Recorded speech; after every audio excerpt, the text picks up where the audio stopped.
Hola, muy buenas tardes. Hoy el proyecto final trata sobre la psilocibina, que es el proyecto que nosotros escogimos por el doctor Conrado García González. Nos presentamos. El nombre de nuestros integrantes es Jesús Palacios, Irán Morales y su servidor, Christopher Ortega. Usted me conoce como el Toluca. Iba a mostrar el video este, pero ya no tiene chiste porque hice otro, donde voy a mostrar, mejor aún, cómo está la molécula de la psilocibina. Aquí podemos apreciar. A ver, el video dura 3 minutos, pero ya usted lo puede revisar más a fondo en el PowerPoint, donde puede ver cómo la maqueta está exactamente igual a la molécula. Bueno, la maqueta está igual a la molécula, porque sí nos quedó exacta, la hicimos al pie de la letra. Como puede ver, pues tiene solamente un fósforo unido a 4 carbonos, con sus respectivos dos enlaces. Se puede ver cómo en la maqueta tenemos pintados los enlaces de mitad y mitad. Por ejemplo, en el nitrógeno se ve la mitad azul en el enlace y luego la mitad negro.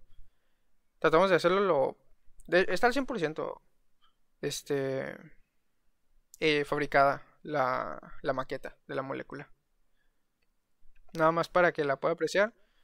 Eh, ¿Qué más decir? Pues creo que quedó. Es que quedó exacta. Y pues voy a seguir ahora con la historia. Nomás estoy dejando un poquito que se vea el video. Donde está Jesús Palacios. Se quedó en su casa de la maqueta y así que le tocó hacer el video. Bueno, ese video. Pero pues estos sacados de todos, ¿no? Y pues bueno, sigo con. Ahí está. La introducción. La psilocibina es un compuesto psicodélico natural presente en hongos de la especie del género psilocibe. Actúa como profármaco en la psilocibina, que se une a receptores serotoninérgicos en el cerebro, alterando la percepción, el ánimo y la cognición. Técnicamente te vuelven bien loco, te, te sacan de esta realidad. Obviamente hay unos de menor y mayor nivel. Actualmente se investiga por su potencial terapéutico en depresión, ansiedad y adicciones. Básicamente lo estamos usando lo queremos usar para potencializar bien en esa área sobre los problemas mentales y eso. Para eso hay otros métodos, ¿no? Pero o sea, hay gente que compra este tipo de fármacos pues, para sentirse un poco mejor. Pero bueno, me toca hablar a mí sobre la historia y pues vamos a hablar más o menos de cómo se usaba en los tiempos antiguos. La primera prueba del uso de hongos alucinógenos, como el género que dije, psilocibe, no sé si se pronuncia bien, en rituales viene de Mesoamérica, de aquí abajo. Y está en un documento antiguo llamado Códice Yuta Tonojo. Este códice fue pintado por los mixtecos a inicios del siglo XVI y muestra una ceremonia en la que varios dioses aparecen consumiendo hongos antes de que amanezca, aunque se ha dicho que quizás también se usaban en otros lugares como en Guatemala, con las famosas piedras de hongo. Estas imágenes son la prueba más clara de que los hongos sagrados eran importantes para los pueblos de Mesoamérica mucho antes de que llegaran los españoles. O sea, básicamente aquí de todo este lado del continente, eh, la gente, bueno, ahorita voy a hablar sobre eso, la gente se metía, pues básicamente para ver dioses o lo que sea. O sea, el líder de ahí decía, se metía a sus cosas, miraba lo que miraba y le decía al pueblo las señales o lo que sea que se inventara o lo que él miraba según.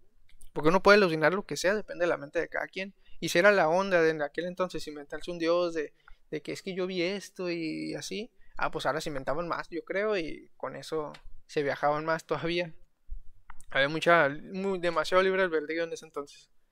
Pero bueno, aunque los españoles prohibieron su consumo durante la Inquisición, el uso de los hongos psilocibe no desapareció. Hoy en día, pueblos como los mezatecos, mixes, nahuas y zapotecos, entre otros, todavía lo usan. En México se conocen 57 especies de psilocibe con efectos alucinógenos.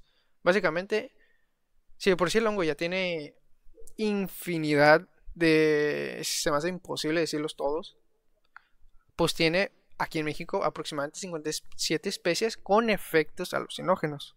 que es sí, un montón, que hace el efecto. Ya de hongos aparte es otro rollo.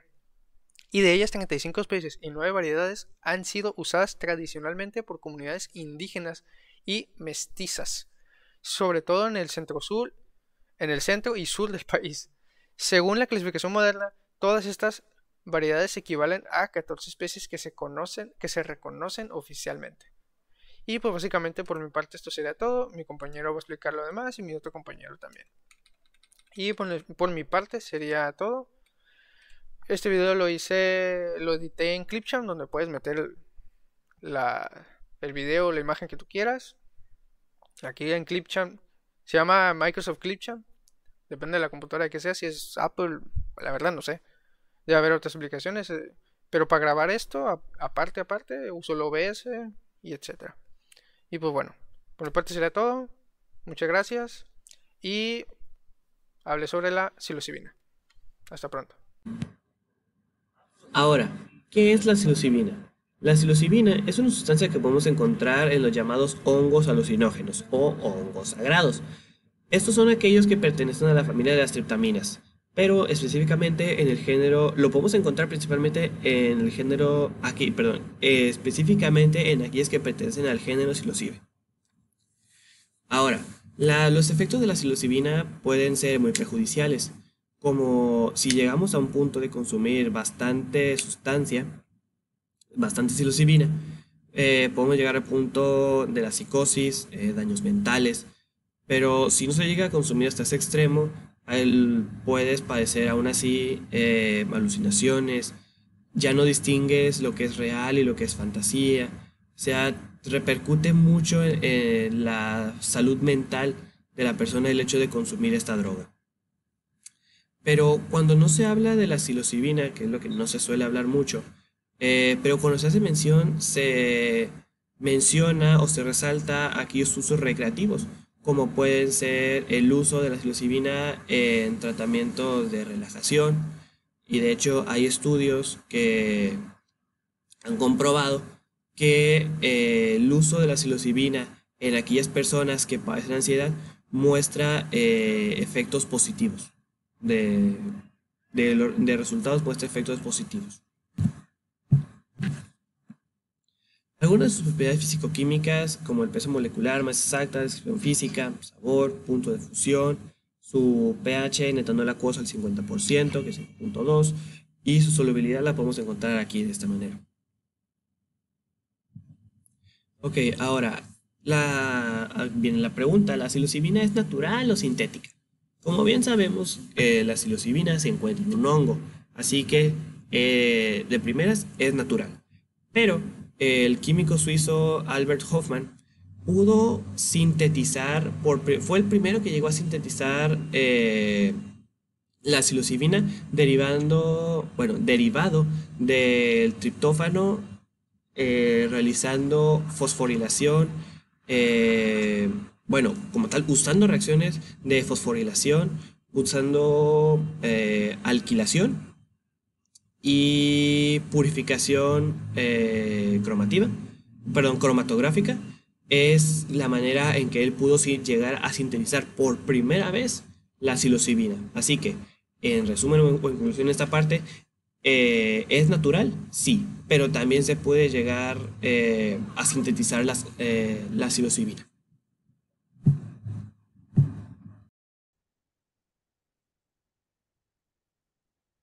Ok. Los métodos de síntesis. Existe la extracción natural desde hongos psilocibe, que estos se recolectan de cuerpos fructíferos de especies como la psilocibe cubenis. Se realiza una extracción con solventes como sea el etanol, metanol, agua acidificada, etcétera. Posteriormente se purifica por técnicas de cromatografía y las limitaciones es la variabilidad en concentración, el bajo rendimiento o la dependencia de un cultivo biológico. También existe la síntesis química total, que es esta parte de triptamino derivados del indol. Las reacciones claves son la fosforilización del grupo de hidroxilo en la posición 4 del indol.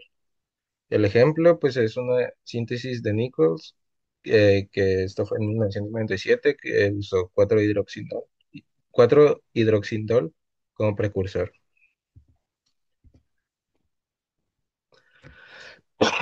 Perdón.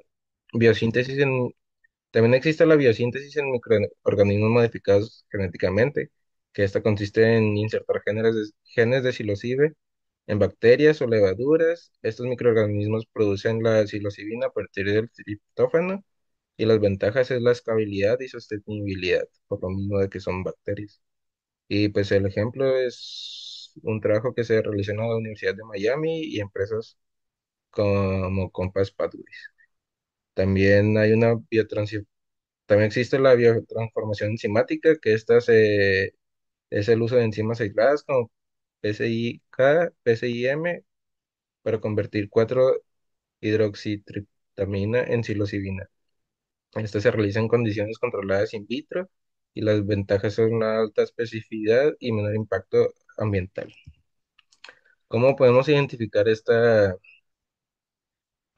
compuesto? La psilocibina, que también es conocida como 4-PODMT o 4-fosforolioxi NN-dimetiltriptamina, perdón. Su nombre en la WIPAC es 3,2-dimetilamin o etil 1H indol 4-il dihidrógeno fosfato.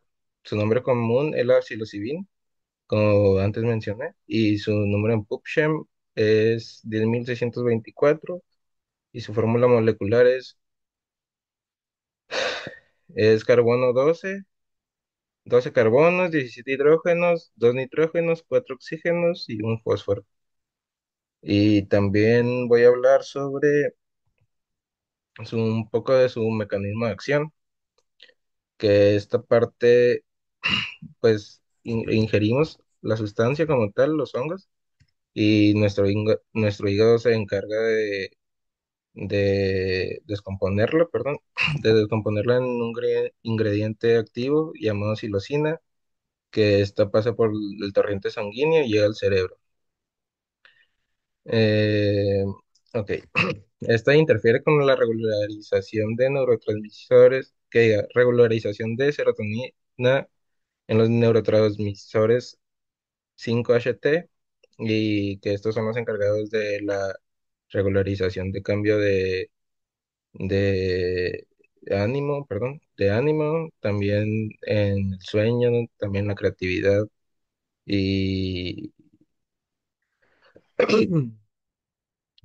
Ok, los síntomas son náuseas, son vómito, también podemos llegar a experimentar diarrea, igualmente no todos son malos, pues también hay síntomas como la euforia o como risas descontroladas o mucha felicidad.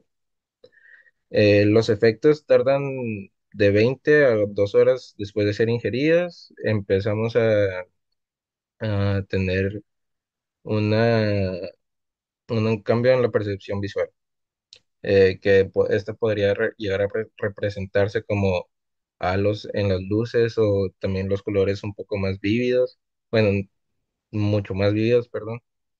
También, perdón, también podemos llegar a,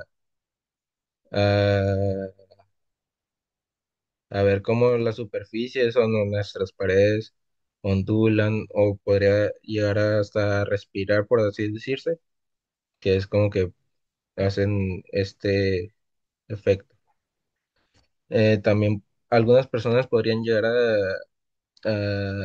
demostrar sinestesia, que esta es la mezcla de sentidos, o sea, podríamos llegar hasta a ver, a visualizar un sonido.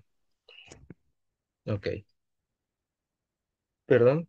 Mm, también esta sustancia modifica neurotransmisores perdón, conexiones neurológicas que normalmente no están conectadas y esto es lo que nos hace ver las cosas desde otro punto de vista o darle un enfoque diferente y pues esto puede ser beneficioso o a su vez pues malo.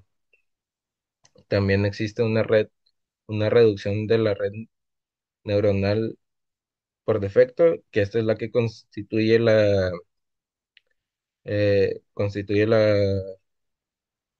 Ok, perdón. Constituye la base neurológica del ser, o sea, del yo. Esto provoca una dispersión y una actitud con sentimientos de pertenencia y también de profundidad con la realidad. Y pues esto también en un uso o en altas dosis podría llegar a una disolución del ego, que este es un sentimiento de ¿cómo? Trascendencia, perdón, trascendencia y también conexión y unidad con la realidad. Y también existe un mal viaje que podría presentarse en varios casos, ya sea también por contexto o por el nivel de alucinaciones que estés viendo.